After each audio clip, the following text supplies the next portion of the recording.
Olá pessoal, sejam mais uma vez bem-vindos ao canal Entre Linhas, o canal que busca explorar os assuntos que estão nas entrelinhas da lição da Escola Sabatina.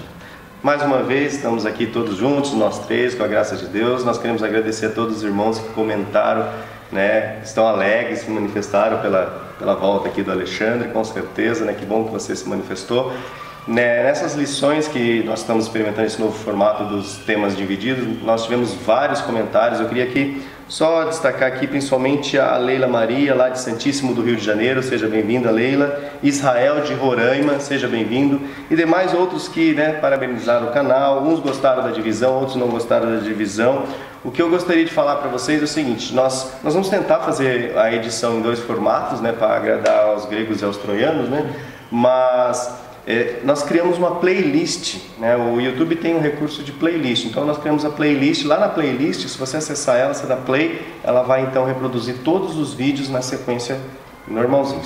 Se a gente não conseguir fazer a edição do monovídeo, então daí nós vamos criar uma playlist, senão nós vamos ter realmente os dois formatos. Quanto ao podcast, que a Miriam Silva falou, vamos tentar verificar, que como nós falamos, temos uns recursos temporais aqui bastante limitados. Então nós vamos tentar prover o material da melhor maneira possível para que a mensagem de Deus alcance todas as pessoas aí que têm o acesso à internet. Mais uma vez gostaria também de agradecer nosso irmão Manuel, que está se empenhando para manter sempre os CGs aí. Nós temos aqui o dia da semana, temos aqui o tema geral da semana. Muito obrigado, Manuel. Deixa o canal um pouquinho mais bonito para as pessoas melhores se organizar aí no que elas estão vendo. Bom, mas vamos lá então, Nós estamos na terceira lição desse já segundo trimestre de 2018, que tem como tema Jesus e o livro do Apocalipse, faltou falar também que é importante, nesse formato quebrado, você pode publicar pelo WhatsApp, compartilhar com os WhatsApp, pessoal, para que as pessoas possam ter também acesso ao vídeo. É só pegar o celular, compartilhar, escolher o WhatsApp e daí mandar para quem... Mas vamos lá, pessoal, Jesus, o livro do Apocalipse. Bom, novamente, então, nós estamos estudando aqui o tema geral, preparação para o tempo do fim, e agora, na terceira lição, vamos tentar fazer essa relação de Jesus e o que tem no livro de Apocalipse. Nós vamos verificar que o livro de Apocalipse aqui tem umas estruturas bastante interessantes, tem bastante conteúdo. Vamos trazer aqui também a análise dos textos, que o autor cita em cada questão, de cada dia. E aí vamos tentar deixar mais fácil para você entender a lição e também passar a lição na sua sala, se você é um professor da Escola Sabatina.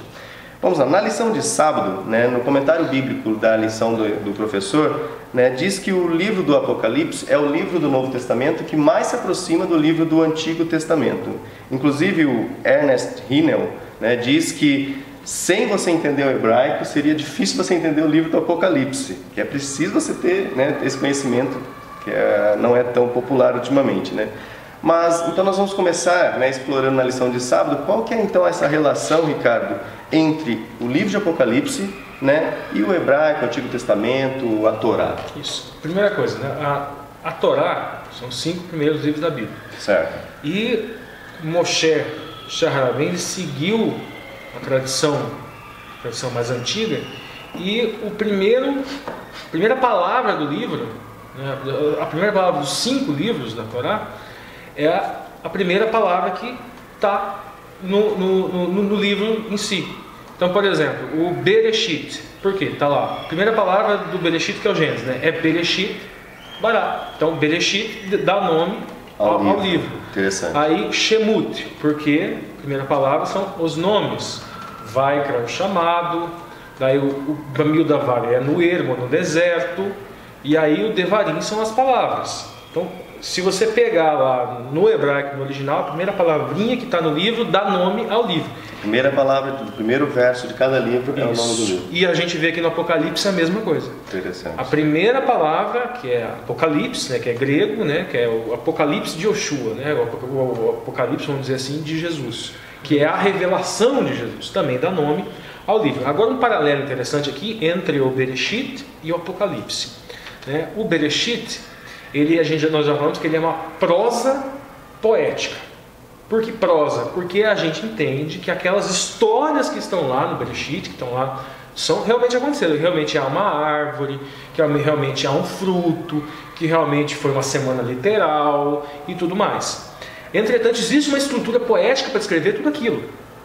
Agora, no Apocalipse, a coisa muda um pouco. Existe também uma conotação de prosa, uma conotação de poesia. Era muito comum também, quando se fosse falar de questões mais altas, vamos dizer assim, coisas mais espirituais, a construção textual era poética. Então, profecia, obviamente, tem uma estrutura mais poética. Só que no Apocalipse é interessante o seguinte, por exemplo, quando a gente vê lá falando, vi um cavaleiro num cavalo branco, não é um cavaleiro de verdade. Aquilo lá, na verdade, é um jogo de linguagem, uma estrutura de texto para se referir, a gente vai falar mais para frente, a um período histórico. E tudo isso ele deve ser analisado, deve ser interpretado dentro de uma lógica hermenêutica e levando muito em consideração o hebraico. Legal. Então no começo nós vamos aqui tentar entender melhor um pouco sobre o livro de Apocalipse. Então nós vamos falar um pouco sobre a trajetória do autor do livro do Apocalipse, que foi o apóstolo João. O que aconteceu com ele antes da escrita, durante e depois da escrita desse livro? Interessante, a gente falou de Daniel, a gente começa por Daniel. Quem foi, por onde saiu, como foi parar em Babilônia. Agora a história de João um pouco também. João, ele vivia às margens do Mar da Galileia. Ele trabalhava num negócio familiar, que era o negócio da pesca. E tinha amigos pescadores também que trabalhavam com ele. João tinha um irmão, Tiago, e tinha um outro dupla de irmãos, que era André e Pedro, que também trabalhavam como pescadores na região do Mar da Galileia. Ele teria nascido mais ou menos por volta do ano 10 depois de Cristo. Portanto, na época do batismo de Jesus, ele seria um adolescente ainda. Acredita-se que João estivesse presente no momento do batismo de Jesus, então ele teve a oportunidade de presenciar aquilo, mas ainda sendo muito jovem. Estava em torno ali de João Batista, ouvindo histórias, convivendo, e depois ele vai fazer parte, quando ele recebe o chamado, ele vai fazer parte de um círculo íntimo de discípulos, Pedro, Tiago e João. Eles estavam juntos no momento da ressurreição da filha de Jairo, por exemplo. Eles estavam juntos também no momento da transfiguração. João e seu irmão, eles eram chamados de filhos do trovão. Então eles eram pessoas muito enfáticas, em alguma medida violentas, com um temperamento muito forte. Em alguns momentos João, ele flerta com a ideia de uma revolução, com a ideia de se estabelecer um reino temporal aqui. Quando a mãe dele procura Jesus e pede que um dos seus filhos sente à direita e outro dos seus filhos sente na esquerda quando entrar na glória. Jesus ele pergunta para João se ele estava disposto e tinha condições de beber do cálice que ele iria beber. E João, sem entender que Jesus se referia à cruz, fala que sim, que ele iria e que ele beberia do cálice de Cristo. Estava disposto a qualquer coisa. Estava disposto, só que ainda muito numa ideia de que aconteceria uma revolução em Israel para estabelecer um reino temporal, Ao mesmo tempo, essa pessoa de temperamento tão forte, pela convivência com Jesus, é transformada e se torna um discípulo amado.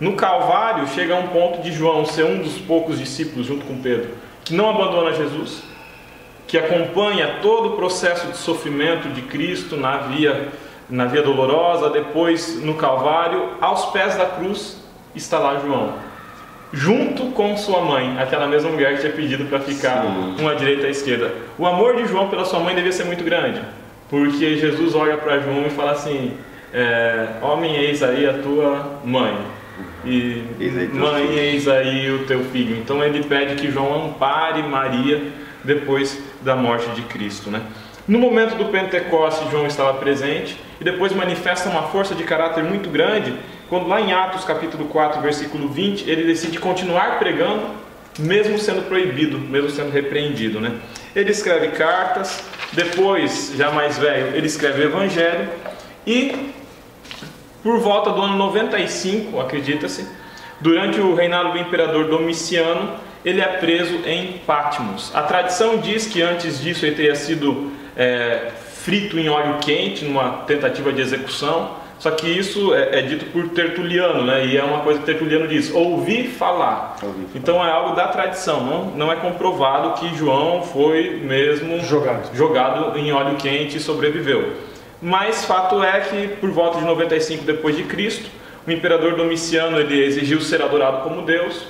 E como os cristãos não aceitavam adorar esse imperador como Deus, lembra muito o quadro de Daniel, né? E dos seus amigos na fornaga, de Daniel na cova dos leões. Como os cristãos não aceitavam adorar o imperador Domiciano, ele iniciou uma série de perseguições e prendeu João na ilha de Patmos. Ele teria ficado preso 1 ano, até 96, quando Domiciano morre. O seu irmão passa a ser imperador, o imperador Nerva, e ele decreta anistia. Então João ficou 1 ano só preso, né? Teria ficado, nesse momento, né? Ele teria ficado em Patmos 1 ano. Ele tem a visão do Apocalipse em Patmos. Acreditam alguns, ele começa a escrever o livro em Patmos, outros dizem que ele escreveu depois. Depois que ele sai de Patmos, ele volta para Éfeso e ele segue pregando até a sua morte. João ele seria um discípulo que morreu de causas naturais. Interessante. Ainda sobre o Apocalipse, pois o verso áureo, né, traz aqui o texto de Apocalipse capítulo 3, verso 21, que diz assim: ao vencedor darei o direito de sentar-se comigo em meu trono, assim como eu também venci e sentei-me com meu Pai em seu trono. A pergunta é se esse trono é literal, se esse trono é figurativo. O Ricardo preparou aqui já uns slides, né, para ajudar a gente a entender então qual seria o real significado desses tronos. Então, no próximo slide, Lúcio. Vamos lá. Ao que vencer, lhe considerei que se assente comigo no meu trono, assim como eu venci e me assentei com meu Pai no seu trono. É evidente que isso aqui não é literal. Mas vamos tentar entender de onde é que vem esse significado aqui. Tronos, a expressão grega. Vamos recorrer a um livro do Velho Testamento. Vamos lá. Salmos 89, 14. Justiça e juízo são a base do seu trono. Misericórdia e verdade irão adiante do teu rosto. Aqui vamos analisar essa questão hebraica, vamos dizer assim. Aqui, essa palavra justiça aqui, Sadek, né, que são os atos de justiça, essa seria a base desse trono. Então é nesse sentido que nós estaríamos compartilhando esse trono com Yeshua e com o Pai. Aqui a gente tira esse prefixo, fica o Mishpat, que significa juízo. É um ato legal, mas de ordem formal, de ordem processual. Agora aqui, a gente tira aqui o sufixo, fica kis, que seria o trono. Então veja, esse trono ele é constituído, vamos dizer assim, aqui nós temos os 2 primeiros pilares desse trono. Agora vamos ver os dois próximos. Hesed, aqui é misericórdia, graça. Então veja bem, nós temos justiça, nós temos juízo, mas nós temos também misericórdia. Aqui para os legalistas não se assentarem. Veja bem, esse trono, se a gente tirar uma perna dele, ele cai, né? Ele precisa se firmar. E agora vamos para o último, o Emet. A gente tira aqui o prefixo Emet, que significa verdade. Então esse trono, obviamente, é no sentido metafórico, e quando João estava falando, provavelmente ele está se referindo a essa forma com a qual os Salmos constroem o texto. Agora aqui, e por cima do firmamento que estava por cima de sua cabeça, havia uma semelhança de trono com uma safira, e sobre a semelhança do trono havia como que a semelhança de um homem no alto sobre ele. Essa aqui é como se escreve, essa letrinha aqui é um Samesh, isso aqui é um P, isso daqui é um Yud, e isso daqui é um Reit. Com essas mesmas consoantes a gente se escreve Sapir, que é safira. Só que também a gente escreve Safir, que é contável ou contagem. É só a gente lembrar lá do Beltesazar, que o Mene Mene Tekel Urfazim, né, uma das palavras significa que foi contado e foi achado em falta. Então esse trono também é no sentido de um trono no qual quem se assenta nele é o juiz. No caso, o Messias, como julgando toda a humanidade. Contando toda a humanidade para ver se acha em falta ou não. Mas vamos lembrar que faz parte dos fundamentos do trono o Hesed, que é a misericórdia. Beleza. Agora a gente vai ver o personagem central do livro de Apocalipse, né? O livro de Apocalipse tem uma personagem principal que é o Messias, que é Cristo. E a gente percebe a comprovação, vamos dizer assim, de Jesus como sendo o Messias pela confirmação de muitas profecias do Antigo Testamento. Nós temos, por exemplo, profecias de Isaías 53, que fala que Jesus seria transpassado pelas nossas transgressões, moído pela nossa iniquidade. Então a gente tem o processo de sofrimento vicário de Cristo. E lá em Mateus 27, 26, então Pilato soltou Barrabás e após haver açoitado Jesus, entregou-o para ser crucificado. Novamente o sofrimento vicário de Cristo, comprovando uma profecia do Antigo Testamento, né? No próximo slide, a promessa de que as mãos e pés dele seriam transpassados, está lá em Salmos 26, versículo 16. Em Lucas 23, 33, dizendo que no Calvário Cristo passou por um processo de crucifixão, então ele teve pés e mãos perfurados também. A próxima é uma passagem que está lá em Salmos 22, versículo 15. Vou passar para a próxima, por favor. Na minha sede me deram a beber vinagre. E também em Salmos 69, 21. E lá em João capítulo 19, versículo 28, a ideia de que Jesus, tendo sede na cruz, lhe ofereceram uma esponja embebida com vinagre e fel, né, em Mateus 27, 34, colocaram na ponta de um caniço e levaram à sua boca para que ele bebesse. Então a gente percebe aqui algumas das profecias que apontam o sofrimento de Cristo e a confirmação depois nos evangelhos. É este Cristo crucificado, mas depois ressurreto e glorificado, que vai ser o personagem central do livro de Apocalipse. Bom, pessoal, então essa foi a lição de sábado. Vocês viram que nós introduzimos sobre a questão do livro de Apocalipse. E na próxima lição de domingo, então, nós vamos falar sobre a estrutura desse livro. Até então, a próxima lição.